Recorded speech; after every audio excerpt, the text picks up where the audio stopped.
Panera has joined a long list of chain restaurants that are asking people to not do open carry in their establishments. Now, Starbucks, Chipotle, Target, and a handful of other restaurants have asked their patrons to do the same thing, or actually avoid doing the same thing, which is carrying weapons openly in their establishments. And the reason why they want to do that is because they want to keep a comfortable, safe environment and atmosphere there so people aren't intimidated or scared. They're also kind of concerned if everyone is carrying a weapon, how do you determine who the bad guy is and who the good guy is? It could lead to some confusion. So let me read you the statement from Panera. They say, within our company, we strive to create Panera warmth. This warmth means bakery cafes where customers and associates feel comfortable and welcome.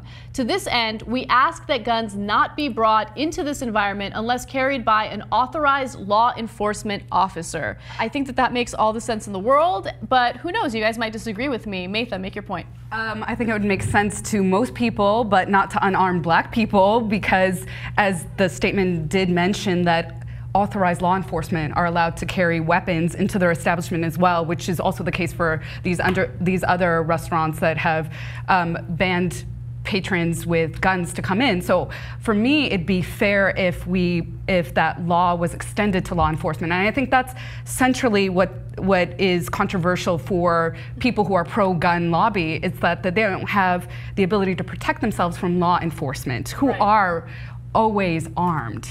That's true, and excessive force by police is a huge issue right now. But do you think it makes the situation better if everyone's armed and they feel that a cop is a threat to them and they shoot them? Just don't allow the cops in with weapons. Let them be outside. Or I think that that's actually a really bad idea, because as law enforcement, it's their job to have those weapons and to protect people. Now, don't get me wrong, excessive force is a huge issue. We speak out about it on the Young Turks all the time, but they are supposed to keep us safe with those weapons. They're supposed to have non-lethal weapons that they resort to first, and then a lethal weapon if someone poses an imminent threat. But I actually don't have a problem with cops having a weapon if they use it appropriately, which of course they're not doing at the moment. Right. Wendy? No, I would 100% agree with you on that. I do like law enforcement being ready to take control of a situation, and I think in the media we've seen a lot of negative issues when it comes to police all across the country. But I would say that also for the most part, the police do protect and serve a purpose. I don't want to go into a Starbucks or a Panera with somebody just having, their gun on the table. I would feel incredibly uncomfortable.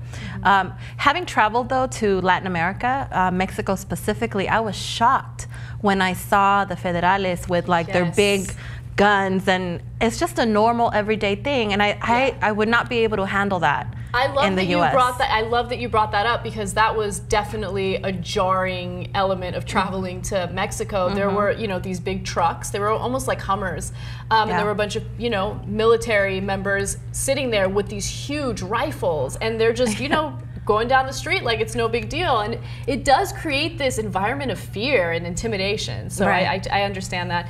So here's the question. What's something you've had to ask someone to stop doing? It could have been something really uncomfortable, but you just felt like you needed to do it. Significant other, coworker, anything. Maytha, let me start with you.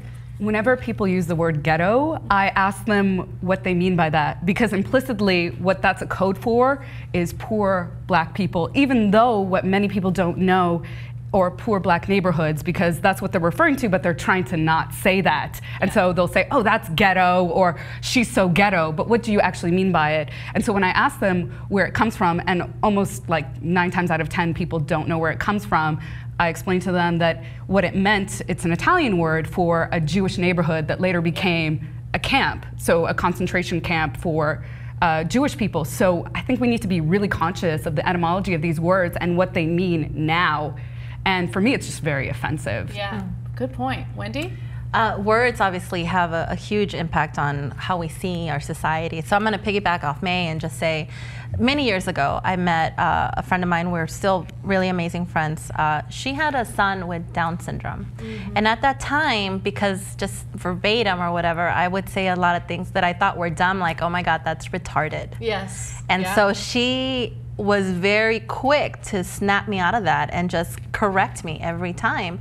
And she said, you don't know how incredibly offensive it is to me as a mother with a child with Down syndrome, how you're using that word to describe something when it obviously has an impact on an actual person. And so since then, that was like really jarring for me, and I've been very conscious of that. And when I hear people say that, I find myself channeling my friend Lily, who taught me very early on not to use that word because of how offensive it really is. Yeah, having sensitivity to the origins of certain words and how they impact certain groups of people makes all the sense in the world. I think that, you know, you guys gave really good examples of that. I actually very recently had to talk to someone and ask them to stop doing something, and it was uncomfortable because it was something that had been going on for a long time, but I never had the courage to confront him about it. And so I felt that he was intentionally being like smug or condescending whenever I saw him and his statements toward me.